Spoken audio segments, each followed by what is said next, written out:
The radio crackled with static, the kind that always came before bad news. On the ground, the platoon was pinned.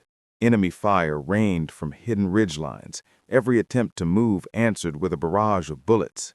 The commander's voice was tight with desperation. "We're not going to hold much longer." Above the chaos, an F-16 carved across the sky, and inside the cockpit sat the pilot they'd mocked at briefing only hours before. "Too young," they said, "too inexperienced, just a woman in a man's game." But now, the battle was hers to win or lose. Her hands gripped the stick, pulse steady despite the storm below. Through her HUD, she spotted the enemy positions with chilling clarity, trenches carved like claws into the earth, machine guns spitting fire.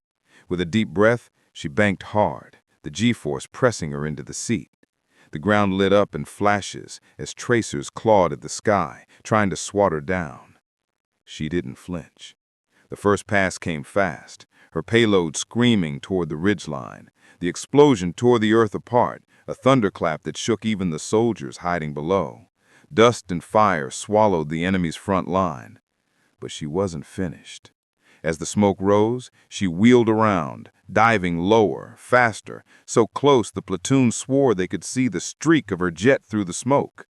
The second strike came with surgical precision, hammering the last stronghold where the ambush fire still spat from the rocks. Silence followed. No more gunfire, just stunned soldiers realizing they were still alive. On the ground, the men who had mocked her stood wide-eyed, watching her ascend into the clouds once more.